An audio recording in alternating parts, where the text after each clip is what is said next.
పంజాబ్లోని పఠాన్కోట్లో పాక్ చొరబాటుదారుడు హతమయ్యాడు. పఠాన్కోట్ ప్రాంతంలో చొరబడేందుకు ఉగ్రవాదులు యత్నించగా ఓ ముష్కరుణ్ణి బీఎస్ఎఫ్ సిబ్బంది కాల్చి చంపారు. జమ్మూ కశ్మీర్ కుల్గాం జిల్లాలోని ఉగ్రవాదుల కదలికలతో భద్రతా సిబ్బంది అప్రమత్తమై తనిఖీలు చేపట్టారు. ఈ క్రమంలో భద్రతా బలగాలు ఉగ్రవాదుల మధ్య కాల్పులు ఎదురుకాల్పులు జరుగుతున్నాయి.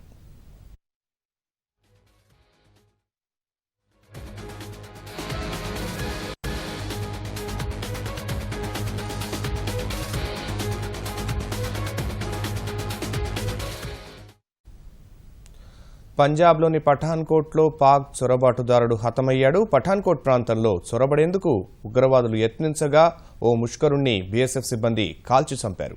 జమ్మూ కశ్మీర్ కుల్గాం జిల్లాలోనూ ఉగ్రవాదుల కదలికలతో భద్రతా సిబ్బంది అప్రమత్తమై తనిఖీలు చేపట్టారు. ఈ క్రమంలో భద్రతా బలగాలు ఉగ్రవాదుల మధ్య కాల్పులు ఎదురుకాల్పులు జరుగుతున్నాయి.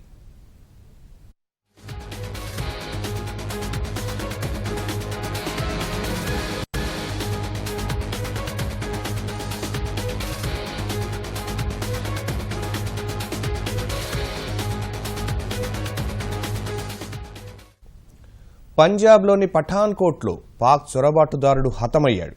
పఠాన్కోట్ ప్రాంతంలో చొరబడేందుకు ఉగ్రవాదులు యత్నించగా ఓ ముష్కరుణ్ణి బీఎస్ఎఫ్ సిబ్బంది కాల్చి చంపారు. జమ్మూ కశ్మీర్ కుల్గాం జిల్లాలోనూ ఉగ్రవాదుల కదలికలతో భద్రతా సిబ్బంది అప్రమత్తమై తనిఖీలు చేపట్టారు. ఈ క్రమంలో భద్రతా బలగాలు ఉగ్రవాదుల మధ్య ఎదురుకాల్పులు జరుగుతున్నాయి.